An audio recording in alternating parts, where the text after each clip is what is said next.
जितिया करो जब हम नानी गाम नाना से पैसा मांगे जब जितिया धाम गो बाबू जितिया करो जब हम नानी गाम नाना से पैसा मांगे जब जितिया धाम जितमाहन बाबा के दर्शन करबे जितमाहन बाबा के प्रसाद खेबे जितमाहन बाबा के दर्शन करबे गो मैया चल जल्दी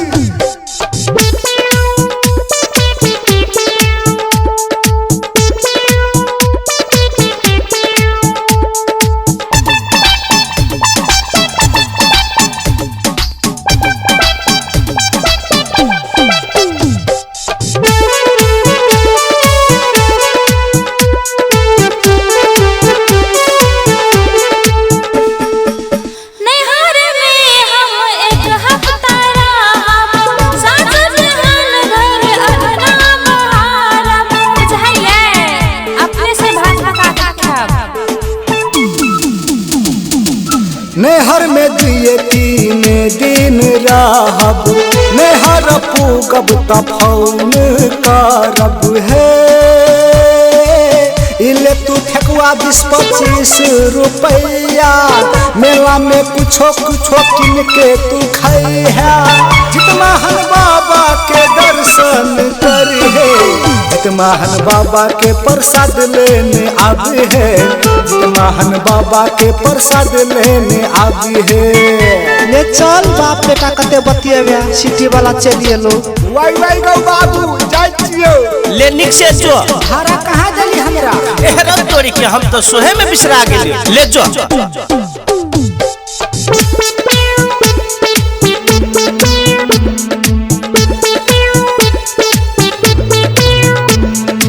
गौनाना गोर लागै छियो गौनानी हमरा किंदे सोना चांदी हमार नहीं दियले निके रहलुआ निके ची न दिया गया हां मैया हम निके छे तोरन के हमरा रो पर निके छे दिया ले दिया के दही चूड़ा खाइ ले जितिया पाबन छै बड़ भारी धिया पुता के सुता के लैया भरथारी गे मैया कतबो सुते भी हमरा फेंक के तब ने सुतबो गौनाना हमरा किन दे बरकताना